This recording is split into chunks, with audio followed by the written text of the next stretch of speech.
Hey everyone, and welcome to The Deep Dive. You've given us a ton of info on becoming a budget manager, all from RoleCatcher's career resources. We're talking a deep dive into what it takes to not just survive, but really thrive in this role. And that's smart. RoleCatcher's resources really go beyond the surface level. Absolutely. So today we'll uncover those insider tips, potential career paths, and even how RoleCatcher can become your secret weapon. Think of this as your toolkit for becoming a budget manager. And we'll make sure you have all the facts, good and bad, so you can see if this is the career path for you. Love it. So first things first, what does a budget manager actually do? I have a feeling it's more than just, spreadsheets all day. Oh, way more. Think of them as the financial architects of an organization. They're analyzing funding requests from all the different teams, seeing if those requests make financial sense, and then they keep a close eye on how money's used once a project is approved. So like a financial guardian, making sure resources are used wisely to achieve the organization's big picture goals. Exactly. They're constantly evaluating if projects are on track, making sure every dollar spent aligns with the organization's big strategic plan. That's a lot of responsibility, Yeah. but also incredibly rewarding knowing you have a direct impact on an organization's success. It is, and it's a career path with real growth potential. But it's not always easy. RoleCatcher is upfront about the potential downsides, long hours, high-stakes decisions, and constantly staying updated on financial regulations. Right, the long hours pressure cooker situations, it seems like that's part of the territory in finance. But that potential for growth and those high-earning whispers, those are tempting perks. RoleCatcher even talks about climbing that ladder, starting as a budget assistant, maybe rising to finance manager or even higher. The trajectory is promising, no doubt. But here's something interesting. RoleCatcher really emphasizes that financial expertise is like the bare minimum. They say those soft skills are key to really excelling. Okay, now we're talking. It's not just what you know, but how you work with people, right? Right. What specific soft skills are we talking about for a budget manager? Okay, so imagine this. You're a budget manager. You have to tell a team their project isn't financially viable, or you need to explain this complex financial data to colleagues who don't speak spreadsheet. That requires A+ communication, critical thinking, active listening. Makes sense. You need to be able to build consensus, negotiate resources, make those tough calls, all while keeping everyone on the same page. Absolutely. RoleCatcher even lists judgment, decision-making as crucial, alongside analytical problem-solving, breaking down complex systems, not just bonus points, but essential for thriving as a budget manager. So you're telling me being a people person is just as important as being a numbers whiz in this role? 100%. Now, to build that solid foundation, RoleCatcher highlights a few key academic paths. So what should someone interested in this be hitting the books on? Unsurprisingly, finance, accounting, or business administration are super valuable. Equips you with those fundamental principles of financial management. Those are the classics for a reason. Exactly. But don't discount degrees in economics, mathematics, or even public administration. They provide a different lens for approaching financial decision-making, especially in areas like government or nonprofits. Interesting. So a diversity of perspectives is actually a strength here. Pretty cool. Absolutely. A budget manager who understands economic trends, analyzes data effectively, and just knows how organizations work from different angles. That's powerful. Speaking of powerful, RoleCatcher also mentions professional certifications as a way to stand out from the crowd, like adding another tool to your belt. It's like leveling up in a video game, but for your career. It shows employers you're serious. Exactly. Which certifications are we talking about here? They specifically mention the CGFM, or Certified Government Financial Manager, if you're looking at the public sector. For the private sector, there's the CMA for Management Accounting, the CPA for Public Accounting, and even the PMP, that's Project Management Professional, which can be huge in a role that often involves big projects with big financial implications. So a well-chosen certification is like a VIP pass to the front of the job applicant line. You could say that, but what I find even more interesting is how RoleCatcher is using AI to totally change the game. Ah, this is where those AI tools come in. Tell me more about this AI advantage. It sounds pretty futuristic. Okay, so picture this. You're applying for a budget manager position. RoleCatcher's AI scans the job description, picks out those must-have skills, and compares them to your CV. It tells you where you're golden and where you might need to, beef up your experience a bit. Hold on, it's like having a personal career coach built into the platform. Pretty much. And it gets better. It helps you tailor your CV and cover letter to each job, making sure you're highlighting the stuff that matters most to that hiring manager. No more generic applications disappearing into the void. So it takes out the guesswork. Make sure your application has those magic keywords and phrases. Exactly. And get this, RoleCatcher even has AI-powered interview practice. Record yourself answering common interview questions, and their AI will give you feedback on your delivery, your content, even your body language. Whoa, that's wild. It's like having a mock interview with a robot recruiter who's brutally honest, but you don't have to actually face a human yet. It's a game changer, especially now when standing out is so important. It's about using tech to not just find a job, but to show off your best self to those potential employers. That could be the difference between getting lost in the application black hole and actually landing the interview. This is gold. Absolutely. And remember, it's not about getting any job. It's about setting yourself up for a successful career long term. I love that constantly learning, adapting, and using every tool available to reach your full potential. Speaking of adapting, RoleCatcher mentions that a budget manager's usual workspace is an office setting. But don't tell me it's all spreadsheets all the time. Of course not. The office environment is common for all the analysis, evaluation, and collaboration this role requires. But the specific tasks, the projects, those can be incredibly diverse. Depends on the organization, the industry, even the team dynamics. So a budget manager at a tech startup might have a completely different day-to-day experience than someone working at, say, a government agency. Exactly. The types of budgets, the programs they're analyzing, even who they're dealing with could be worlds apart. And let's not forget travel. Wait, really? Tell me more. RoleCatcher mentions that occasional travel might be needed, whether it's visiting project sites, going to industry conferences, or meeting stakeholders. So while the environment might be officey, there's room for variety, even a little adventure. Yeah. But let's be real, dealing with budgets, deadlines, tough calls, that's got to be stressful. What can someone do to avoid burning out in a role like this? That's so important.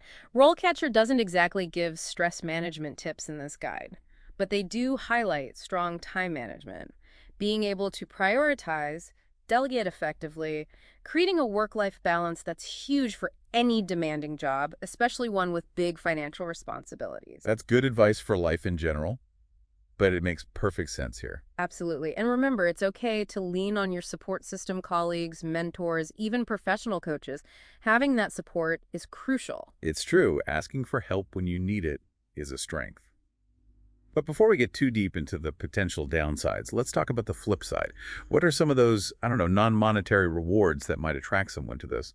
Money is important, but it's not everything. So true. A big one is the sense of ownership, the impact you have when you're playing such a crucial role in an organization's success.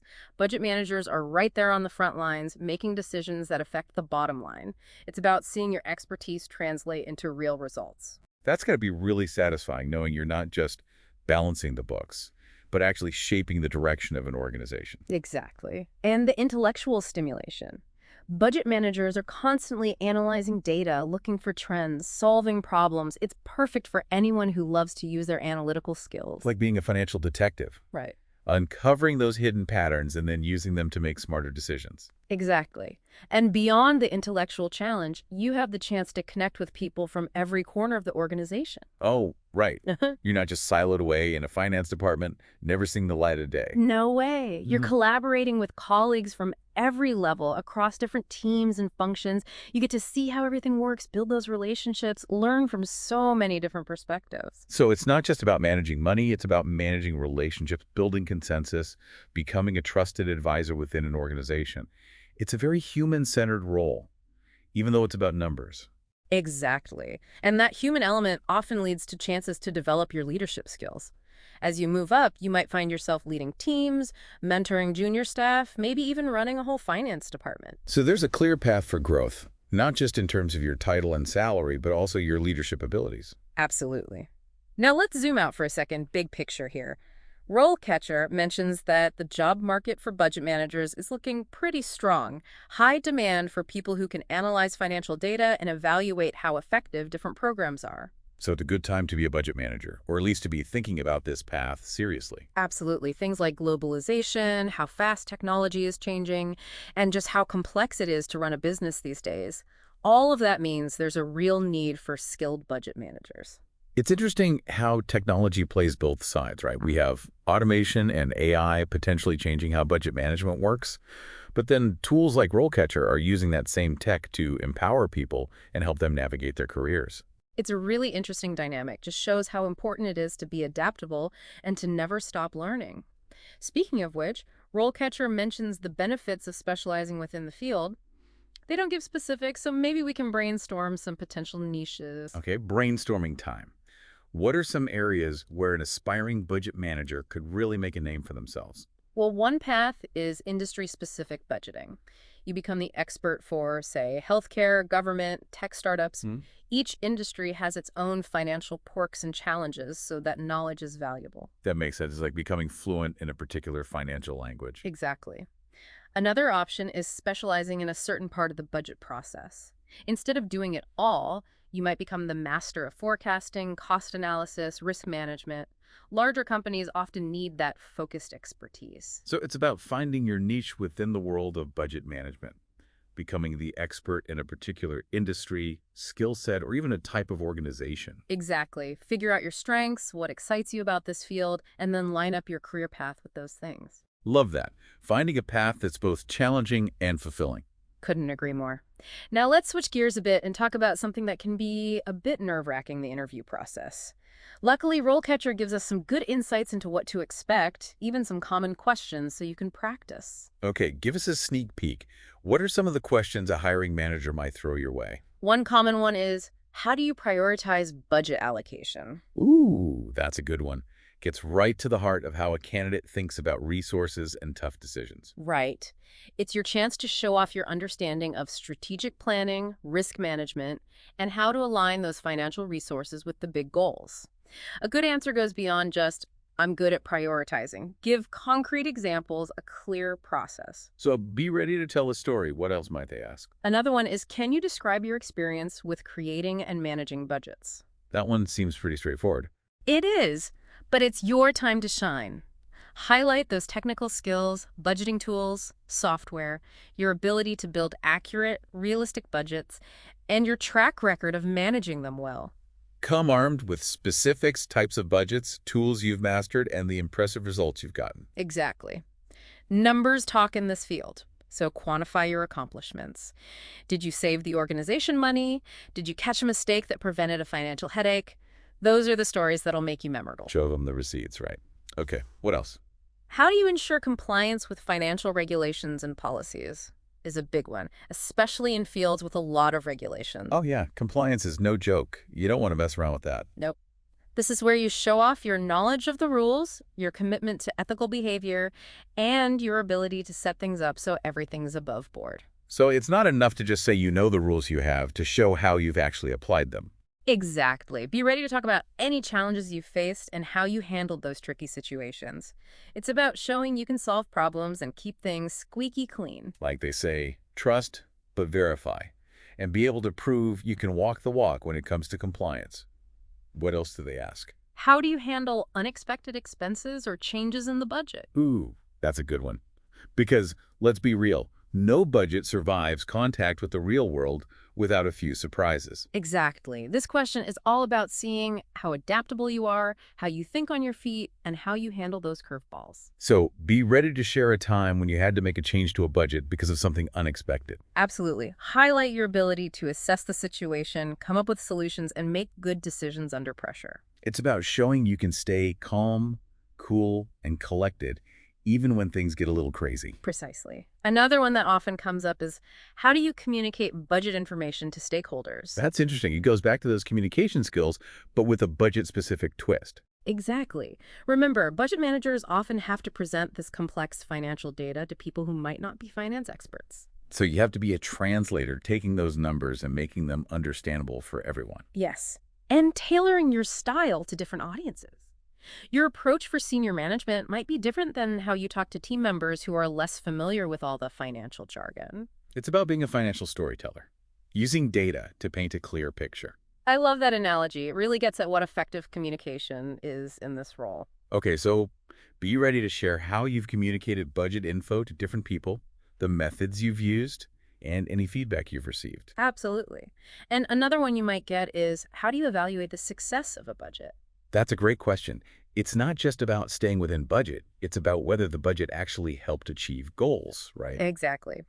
This question is your chance to show you understand key performance indicators, or KPIs, how to use data to measure success, and that you're willing to learn from both wins and losses. So be ready to talk about the things you track, to see how things are going, the tools you use to analyze data, and the insights you've gained from your past budgeting experiences. Precisely. And don't be afraid to talk about times when a budget didn't go as planned. What did you learn? How did you use those lessons later on?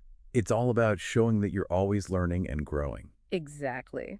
Another important one, how do you manage risk in budget management? Ooh, that's a big one. Every budget has its potential pitfalls, and it's important to have a plan to deal with those. Absolutely. This question is testing your understanding of those risks, how good you are at spotting them, and your strategies for minimizing their impact.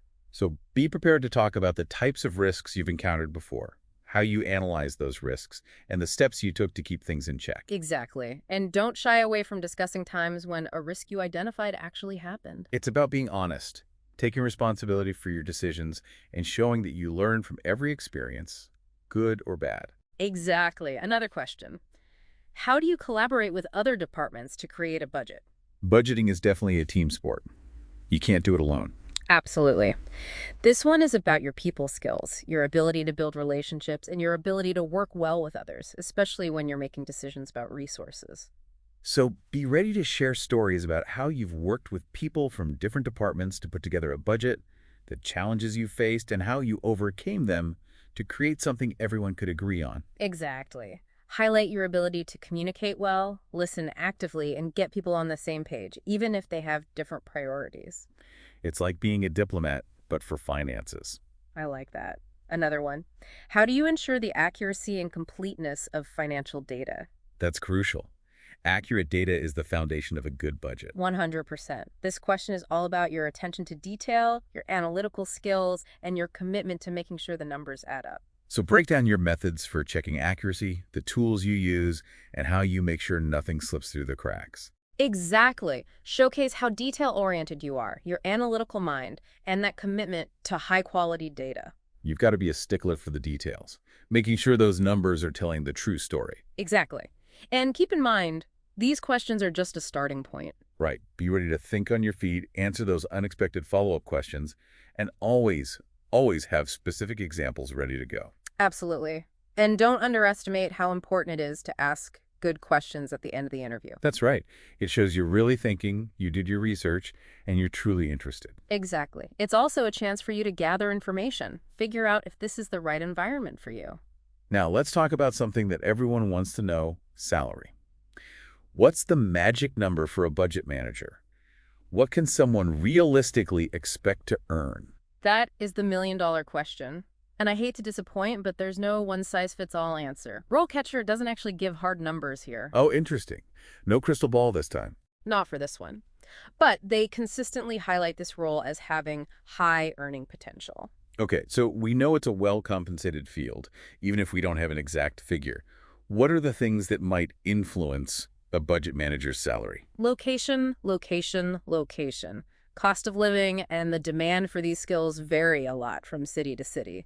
A budget manager in, say, San Francisco is probably making a different salary than someone in a smaller city. Makes sense. Supply and demand, even for budget gurus. Exactly. The industry is also a factor. Some sectors like finance, tech, healthcare, they tend to pay more because of the specialized knowledge needed. So those industries might be good places to look if you're wanting to maximize earning potential right out of the gate. They're definitely worth looking into. But it's not just the industry, it's the specific organization. Larger, more established companies with more complex finances often have more flexibility in their budgets compared to smaller businesses or startups. Company size and structure matter too. Absolutely, and experience is key. As you gain more experience, level up those skills, take on more responsibility, your salary will reflect that. Leveling up in real life. Exactly. And don't forget about those certifications. Having those credentials shows you've got the knowledge and the commitment to professional development, which often means a higher earning potential. Like we said earlier, certifications can be those bonus points when it comes to negotiating salary. But at the end of the day, salary is just one piece of the puzzle, right? You got it. You have to look at the whole picture: benefits, work-life balance, the company culture. Those all contribute to how happy you'll be in the long run. Couldn't agree more. It's about finding that role in that company that really aligns with your values, your goals, and your definition of a fulfilling career. Now, something I really noticed about RoleCatcher is how much they talk about the human side of budget management. It's not just about being a spreadsheet wizard, is it? Exactly. They really emphasize that communication, collaboration, building strong relationships, those are just as important as the numbers themselves. 100%. This role is at the intersection of finance and people management. You need that solid base in financial principles, but you also need to be able to explain things to people who aren't numbers people, get everyone on board with decisions, and navigate all the dynamics of an organization. It's like being a strategic thinker, a problem solver, a communicator, and a diplomat, all rolled into one. Precisely. And that brings us right back to those soft skills that RoleCatcher keeps emphasizing. Because even though the world is becoming more automated, driven by AI, those human skills are still the key, especially in a role like this where you're always interacting with people. Exactly. And it's not enough to just have them. It's about getting better at them, finding new ways to use them as the world changes. It's about becoming a lifelong learner, always looking for new knowledge, fresh ideas, and different ways to approach problems. Absolutely. And that's something that RoleCatcher clearly values too, that commitment to constantly learning and growing. Right. They give you all those resources, the guides, the interview tools, even the AI feedback. It's not just about getting the job, but about building a successful career that grows with you. Exactly. It's about investing in yourself, giving yourself the tools and knowledge to succeed in the professional world, which, let's be honest, is always changing. I love that. Now, let's talk about something that often causes some anxiety when we talk about the future of work automation. How is it affecting budget management? Is it friend or foe? The million-dollar question, right? It's a hot topic among budget professionals. It seems like a double-edged sword. On one hand, it can make things more efficient, streamline tasks, and free up time for more strategic thinking. But there's that fear that it could replace humans entirely. It's a valid concern for sure. It's important to look at this from all sides. So let's break it down. What are some specific ways automation is already being used in budget management right now? One big area is data entry and processing. Think about all those hours spent manually entering numbers into spreadsheets that's being automated with software. So instead of drowning in spreadsheets, budget managers can actually spend time using the data to gain valuable insights. Exactly. And that's just one example. We're also seeing it with things like invoice processing, expense reports, even parts of financial forecasting. So it's taking over those repetitive, time-consuming tasks, which lets budget managers focus on strategy and analysis. Exactly. It allows them to transition from number crunchers to strategic advisors, which is pretty exciting. That's a great way to put it. But it also highlights how important adaptability and continuous learning are. To thrive in this changing environment, budget managers have to embrace the new tech, expand their skill sets, and find ways to add value that go beyond just crunching numbers. Absolutely. It's about staying ahead of the curve, knowing what's coming next, and constantly developing those skills that will always be in demand, even with all this automation. Which brings us back to those essential soft skills. Communication, collaboration, critical thinking, problem solving, the things that make us human, that AI can't replicate. Precisely. Because even the smartest AI can't replace the human touch building relationships, understanding those nuances, and making those judgment calls based on experience and intuition. Those are the things that will help you stand out. So it's all about that sweet spot technical skills and those uniquely human qualities. And it sounds like RoleCatcher gets that. Absolutely. They give you the tools to develop both, practice them in real-world scenarios, and then really showcase them to potential employers. It's about using everything available to build a well-rounded set of skills, ones that'll help you succeed in the world of budget management, which, as we've seen, is always changing. Exactly. Now let's talk about something that can feel like a roadblock for some people: career gaps, those periods when you weren't traditionally employed. Those can be tricky, but they don't have to be a deal breaker, Right, right? aren't at all. It's all about how you address them on your resume and during interviews. Honesty is key. 100%. Trying to hide it just makes things worse. Be open, own it, and then focus on the positive side of those gaps. Because even periods of unemployment can be valuable for growth, both personally and professionally. Exactly. For example, if you took time off to raise kids, travel, care for family, You can highlight the skills you learned during that time. Things like organization, time management, problem solving. Or let's say you were laid off, talk about how you stayed current in your field, maybe by taking online courses, go to industry events, even volunteering your skills. It's about showing that you're adaptable, resourceful, and committed to learning, even when you're not in a traditional job. It shows your growth mindset, Where your passion. Employers love that. They do. So don't be afraid to talk about your passions, your side projects, the things that light you up. You never know what might resonate with the potential employer. It's about showing who you are, that unique mix of skills, experience, and passion, and how those things make you the perfect fit. Exactly. Now let's talk about a super valuable resource, mentors. Ah, mentors. Those wise guys who help us navigate our careers. Having a mentor can be a game changer, especially in a field like budget management. It's like having your own personal board of advisors for your career. Someone who's been there, done that. Exactly. They give you advice, connect you with people, and help you through those tough situations that we all face. For those listening who are thinking, okay, sounds great, but how do I actually find a mentor? Hmm. Where do they start? Your own network is a great place to start. Reach out to people you've worked with, professors, even friends or family in finance or accounting. It's about tapping into those connections. Exactly. And don't forget about online networking. LinkedIn is great for this. Right. Join relevant groups, participate in conversations, and reach out to people you admire. A personal message can go a long way. It's about being proactive. And when you do reach out, be clear about your goals.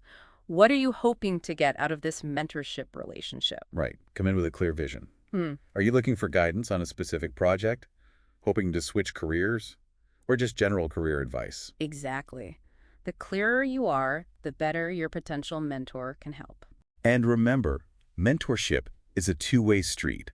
Respect their time, come prepared with questions and things to talk about, and always be willing to give back in whatever way you can. Absolutely. Even just offering to help with a project, sharing your own insights, or being a good listener, those things matter. It's about a genuine connection, a relationship where everyone benefits.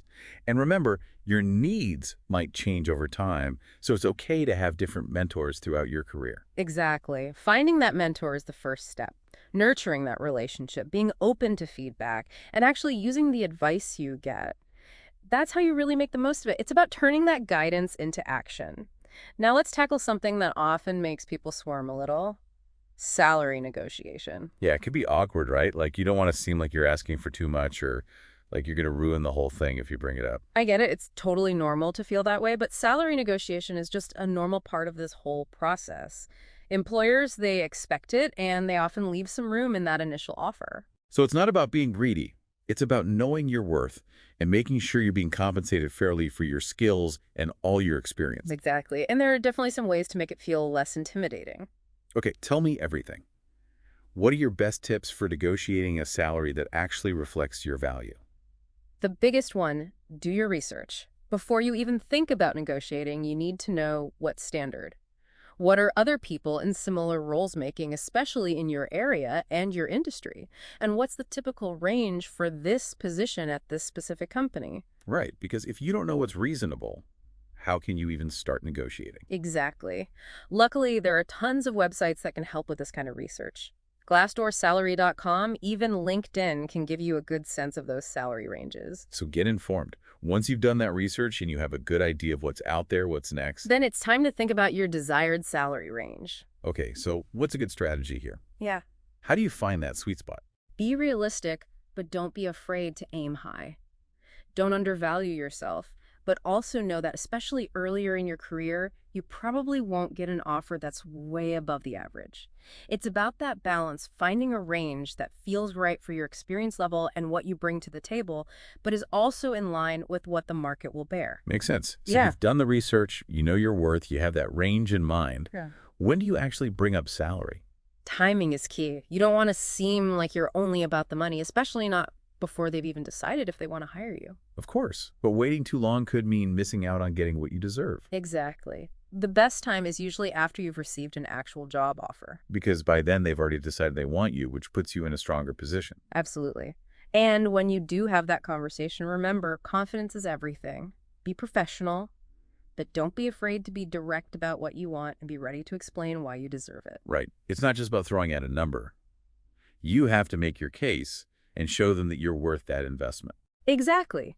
Highlight those key skills you experience, what makes you stand out from other candidates. And don't forget, negotiation isn't just about the base salary. That's right. It's about the whole package. Yes. Think about the benefits, vacation time, professional development opportunities, flexible work arrangements. It's all negotiable. So do your research, prioritize your needs, and get creative in finding ways to create a compensation package that really works for you. Exactly. And while a win-win situation is always the goal, remember it's okay to walk away if an offer just doesn't meet your needs. Knowing your worth and being willing to walk away, that's powerful. It is. It shows that you value yourself and you're not desperate. Okay, now let's demystify another part of this whole process, the hiring process itself. Yes. It can feel like a black box sometimes. Totally. But if you understand how it usually works, you'll have a much better chance of navigating it successfully. Okay, walk us through it. What are the typical steps a candidate goes through from application to offer? It all starts with the application, the resume, the cover letter, any supporting documents. That's your first impression. And these days, that usually means online applications, job boards, company websites. Yes. And it's so important to take the time to customize your materials for each job. Right, because a generic resume and cover letter, they probably won't even get a second glance. It's like sending out a mass email for your birthday. No one feels special. So true. So take your time, show them you've done your research, highlight the skills and experiences that make you the perfect fit for this specific role. Exactly. Okay, so you hit that submit button. What happens next? The waiting game begins. The worst part, right? The absolute worst. Yeah. It's so hard to be patient, but try to use that time productively. Don't sit around refreshing your inbox network. Research other companies. Practice your interviewing skills. Yes. And if you haven't heard back after a reasonable amount of time, a polite follow-up email can't hurt. It shows you're really interested, and it keeps your name fresh in their minds. Exactly. Okay, so let's say they like what they see. The next step is usually a phone screening. A quick chat to get a feel for you as a candidate. Exactly. Usually it's with a recruiter or someone from HR. They might ask about your background, your skills, your salary expectations, your availability. It's really just to make sure there aren't any major red flags. So even if it feels informal, be prepared. Have your resume handy, be ready for those basic questions, and don't forget to let your enthusiasm show. Enthusiasm goes a long way. Now, if the phone screening goes well, the next step is usually an interview. This is where it gets real. Right. Interviews can be so different depending on the company and the role. Sometimes it's just you and the hiring manager. Sometimes it's a panel interview. Sometimes they're in person. Sometimes over video chat. But no matter what the format is, preparation is key. Absolutely. Research the company, practice your answers to those common interview questions, and be prepared to really sell yourself. Oh, and don't forget to have some questions ready to ask them. So important. It shows that you're curious and engaged. It's your chance to see if they're a good fit for you. Exactly. Okay, so you've nailed the interview. The next step is usually reference checks. Time for those references to shine. Right. This is where they're going to reach out to the people you provided and get their perspective on your work experience and your skills. So choose those references wisely. Make sure they're people who will speak highly of you and can provide specific examples of your accomplishments. Yes. And it's always a good idea to give your references a heads up. Let them know they might be contacted and give them some context about the job you're interviewing for. So they can be prepared to sing your praises. Exactly. And then finally, if all goes well, you get that job offer. Moment of truth. It's exciting. But remember, it's not quite over yet. Right. You need to review the offer carefully, maybe negotiate some of the terms, and make sure it's a good fit for you in the long run. It's about finding that win-win right. Exactly. A situation where you and the company are both excited about the future.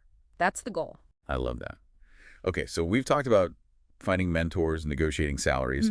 Now let's get real about the actual work. What are some of the biggest challenges that budget managers face? One of the toughest is definitely dealing with competing priorities. Yeah. The reality is there's never enough money to go around. Limited resources, tough decisions. Exactly. So budget managers are constantly having to decide how to allocate those limited resources between different departments, different projects. Everyone wants a piece of the pie. And those decisions often mean having difficult conversations and making compromises that might not make everyone happy. That's part of the job, which is why communication and negotiation skills are so important. You need to be able to explain those decisions clearly and with empathy. It's about being transparent and fair, even when you can't give everyone what they want. Exactly. Another big challenge is dealing with uncertainty. Because as they say, the best laid plans. Right. Unexpected expenses pop up, the economy changes, you can't predict everything. So flexibility is key. 100%. Budget managers have to be able to adapt, quickly make good decisions, even with limited information, and then communicate those changes effectively. It's like being the captain of a ship. You have to keep things steady, even when there's a storm raging around you. Love that analogy. And then, of course, there's the pressure. Right. Budgets are serious business. Budget managers are often responsible for a lot of money, and their decisions have a real impact on the organization. So it's high stakes. And with that comes a lot of responsibility and pressure to get it right. Which can be exciting. But it's definitely important to have healthy ways to manage stress. Having a good support system is key. It's so important to prioritize your own well-being. You can't pour from an empty cup, as they say. So true. But it's not all doom and gloom. There are so many rewarding aspects to this career, too. Like knowing you're playing a crucial role in helping an organization succeed. That's a big one. Budget managers aren't just crunching numbers, they're helping to shape the future of an organization. The decisions they make affect everything from who gets hired to what programs get funded. It's about seeing your expertise make a real difference in the world. Exactly. It's a great fit for anyone who really believes in a particular organization's mission and wants to use their skills to help them achieve their goals. Aligning your passions with your professional life. What else makes this career path so rewarding? You know what's interesting? Even though it seems like it's all about numbers, it's actually a very social job. You're constantly interacting with people from different departments, different levels of the organization. So you're not just stuck in a cubicle with your calculator all day. Definitely not. You get to see how all the different pieces fit together, build relationships with people from all walks of life, and learn from their perspectives. It's like being a financial anthropologist, studying how money flows through an organization and helping those different parts work together. I like that. And that collaborative side of the job often leads to opportunities to develop your leadership skills. Right, because as you gain experience, you might find yourself leading a team, mentoring other budget managers, or even running the whole department. Exactly. So even if you don't start out as a manager, there's a lot of room to grow and take on more responsibility over time. Now let's do a little future gazing. Yeah. What does the future hold for budget management? What are some of the trends and technologies that are changing the game? That's the million-dollar question. But it's an exciting time to be in this field. There's so much innovation happening. So what's on the horizon? What should up-and-coming budget managers be prepared for? One big one is the growing importance of data analytics and business intelligence. It's not enough to just balance the budget anymore. You have to be able to really dig into the data, find those hidden patterns, and turn them into actionable insights. It's about using data to tell a story, right? A story that helps leaders make better decisions. Exactly. And luckily, there are some incredible data analytics tools available now that can help budget managers analyze and visualize data in ways that weren't possible before. It's a whole new world. Yeah. So those data analysis and visualization skills, those are must-haves. Absolutely. And then we have automation, which we've talked about. It has its pros and cons, but it's definitely changing the way budget management is done. It's like having a team of robots to take care of all the tedious tasks, right? Yes. But that means that budget managers need to adapt, focus on learning new skills, and figure out how to add value beyond just those tasks that can be automated. So it's about working with the robots, not being replaced by them. Exactly. And that brings us back to those all-important soft skills. Even with all the data and automation, those uniquely human qualities, communication, collaboration, critical thinking, creative problem-solving, those are more valuable than ever. Finding that balance between technical expertise and those soft skills, that's what it takes to stand out. I completely agree.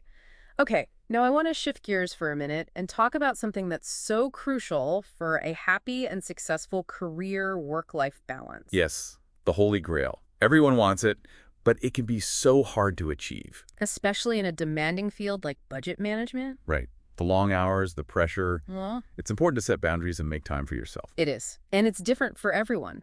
There's no one-size-fits-all solution. It's about finding what works best for you, your life, and your priorities. So what are your top tips for creating that balance, especially in a field that can be so demanding? I think the biggest one is setting those healthy boundaries. I know it's easier said than done, especially in today's always connected world. Right. It's like work is always just a notification away. Exactly. But it's so important to create some separation. Simple things like having set work hours, avoiding checking email after a certain time, even having a dedicated workspace, those can make a huge difference. Giving your brain a chance to switch off and recharge. Exactly. And then prioritizing your well-being. You can't show up as your best self if you're exhausted and burnt out. No way. You have to take care of yourself first. Absolutely. Make time for the things you enjoy spending time with loved ones, exercising, pursuing hobbies, even just relaxing and doing nothing. It's about finding that balance between work, you, and the rest of you. Exactly. And another thing that's so important is setting realistic expectations. It's easy to get caught up in that hustle mentality and feel like you have to be working all the time. Like you always have to be on. Yes, but it's just not sustainable in the long run. We all have limits. It's about being realistic about what you can accomplish and not being afraid to ask for help when you need it. Asking for help is not a weakness. It's a sign of strength. 100%. Another thing that helps is taking breaks during the day. Even just stepping away from your computer for a few minutes to clear your head, it can make a big difference. It's amazing how much those little breaks can help. Right. And don't be afraid to talk to your manager or HR about your needs. See if there are any flexible work options or resources that might help you create that balance. More and more companies are recognizing that work-life balance is important, and they're willing to work with their employees to create a more supportive environment. Exactly. So don't be afraid to speak up. The worst they can say is no. And if they do, maybe it's a sign that it's not the right fit for you anyway. Exactly. Okay, let's circle back to mentors for a second. I can't emphasize enough how valuable it is to have that guidance and support. Mentorship is so powerful. It's like having your own personal cheering section. It really is. Mentors can offer advice, share their experiences, and help you navigate those tricky situations that we all face in our careers. So for any aspiring budget managers out there who are looking for their own career, Yoda, where do you suggest they start? Your personal and professional networks are great places to start. Think about people you've worked with, professors, even friends or family members who work in finance or accounting. Tapping into those connections. You never know who might be able to help or who they might know. Exactly. And don't rule out online networking. LinkedIn is perfect for finding mentors. Yes. Join groups, participate in discussions, and reach out to people whose work you admire. A personalized message can go a long way. Absolutely. And when you do reach out, be upfront about what you're hoping to get out of the relationship. What are your goals? Are you looking for advice on a specific project? Hoping to transition to a new industry? Or just general guidance? The more specific you are, the more helpful they can be. Exactly. And remember, mentorship is a two-way street. Be respectful of their time, come prepared with questions, and always be willing to give back in whatever way you can. Right. It doesn't have to be anything big, but a little gesture of appreciation goes a long way. Whether it's offering to help with a project, sharing your own insights, or just being a good listener, those small acts of reciprocity can make a big difference. I agree. Mentorship is about building a real connection, a mutually beneficial relationship where both people feel valued and supported. And it's also okay to have multiple mentors throughout your career. That's so true. Because our needs and goals change over time. It's totally normal to seek out different mentors who can offer different perspectives and support at different stages of our journey. It's about turning that guidance into action. Now, let's talk about something that often makes people nervous. Salary negotiation. Yeah, it can be a little uncomfortable, right? Like, Yeah. you don't want to seem greedy or rock the boat. Totally understandable. But negotiating your salary is a completely normal part of the process. Employers expect it, and they often build in some flexibility with that initial offer. So it's not about being pushy. It's about knowing what you're worth and making sure you're being compensated fairly. Exactly. And there are ways to make the whole thing feel less intimidating. I'm all ears. What are your best tips for making sure you're getting a salary that reflects your value? The most important thing, do your research. Seriously, knowledge is power when it comes to negotiation. Find out what similar roles are paying in your area, in your industry. What's the typical range for this kind of position at this specific company? Right, you need to know what's reasonable before you even start talking numbers. Exactly. And luckily, there are tons of resources out there that can help you with this. Websites like Glassdoor, Salary.com, even LinkedIn can give you a good idea of those salary ranges. So do your homework. Once you have a sense of what's standard, what's next? Then think about your ideal salary range, what you'd really like to be making. Okay, so how do you find that sweet spot? How do you know what to aim for? It's about being realistic, but also not selling yourself short. Don't undervalue your skills and experience, but also keep in mind that, especially if you're earlier in your career, you might not get an offer that's way above average. It's about finding that balance, a range that feels good to you, but is also in line with what the market will support. Makes sense. So you've done your research, you know what you're worth, you have that range in mind. When do you actually bring up salary? Timing is key. You don't want to jump the gun and make it all about money before they've even decided if they want to hire you. Right. But you also don't want to wait too long and risk missing out. Exactly. Usually the best time to talk salary is after you've received a formal job offer. Because by then, they've already decided they want you. Right. It puts you in a much stronger position. And when you do have that conversation, remember, confidence is key. Be professional, of course, but be direct about your expectations and be prepared to explain why you're asking for what you're asking for. Right. It's not just about throwing out a number. You have to make a case for yourself. Exactly. Highlight those skills and experiences that make you a great fit for the role. And remember, salary isn't the only thing you can negotiate. Oh, right. The whole compensation package. Yes. Think about things like benefits, vacation time, professional development opportunities, flexible work arrangements. All of that is on the table. So it's about being creative and finding what works for you. Exactly. And while it's great if everyone gets what they want, sometimes the best thing you can do is walk away from an offer that just doesn't meet your needs. Knowing your worth. That's powerful. It is. It shows that you value your skills and experience and that you're not willing to settle. Okay, now let's demystify another part of this whole process. The hiring process itself. Yeah, it can feel like a black box sometimes, like what's actually happening behind the scenes. I know, but the more you understand how it usually works, the less stressful it will be. Okay, so walk us through it. What are the typical stages a candidate can expect to go through from applying to actually getting the job? It all starts with the application. The resume, the cover letter, any additional documents they ask for, that's your first impression. And these days, that usually means applying online job boards, company websites, all that. Exactly. And one thing that's so important is taking the time to tailor those materials to each specific job you're applying for. Right, because using the same generic resume and cover letter for every job probably won't get you very far. It's like sending out a mass-produced holiday card. No one feels special. So true. You have to make each application feel personal, like you actually care about the opportunity. Absolutely. Show them you've done your research, you've read the job description, and you're highlighting the specific skills and experiences that make you a good fit for this particular role. Okay, so you've hit that submit button. Then what? Then comes the dreaded waiting game. The waiting. I know it's the worst, but try to be patient and use that time to your advantage. Right. Don't just sit there refreshing your inbox. Network, research other companies, practice your interview skills. Exactly. And if you haven't heard back after a reasonable amount of time, a polite follow-up email can be a good way to remind them you're still interested. It shows you're proactive. So let's say they like your application. What happens next? Usually the next step is a phone screening. A quick chat, just to get a feel for you. Exactly. Usually with someone from HR or a recruiter. They might ask about your background, your salary expectations, your availability. It's really just a way to make sure there aren't any major red flags and that you're generally a good fit for the company. So even though it might feel casual, it's important to be prepared. Absolutely.